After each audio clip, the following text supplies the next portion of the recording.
how to make Google Chrome your default browser on Windows. Hey guys, welcome back to our channel How to Tutorial. In this video, I'll be showing you two different methods on how you can make Google Chrome your default browser on Windows. So follow all the steps and stick till the end. Now for the first method, we'll be using Google Chrome settings. So open up your Google Chrome on your PC. Now if Google Chrome is not already installed on your computer, then open up any web browser available on your PC and there search for google.com/chrome and then hit enter on your keyboard.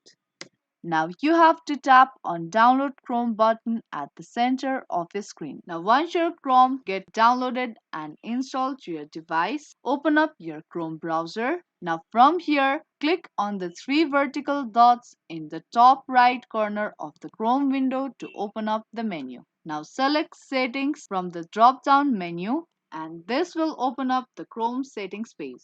Now you have to tap on default browser on the left side bar and their default browser section will be open up on your screen. Now you have to simply tap on make default option and once you tap on it, Google Chrome should be set as your default web browser. Now for the second method, you have to search for the settings from the search bar or you can simply press Windows key and I on your keyboard and it will open up the Windows settings. Now click on apps or apps and feature depending on your Windows version. Now you have to tap on default apps from the left side bar. Scroll down to the web browser option. Now click on the current default web browser and then a pop-up box with a list of installed web browsers will appear on your screen. Now from here, select Google Chrome from the list to set it as default browser. That's it. Google Chrome should be set as a default browser on Windows. Now, whenever you click on a link or open a web page, it will automatically open in Google Chrome. That's all it takes to make Google Chrome your default browser on Windows. If you found this video helpful, then don't forget to give this video a like and subscribe to our channel. I will be back with more videos like this. Keep watching.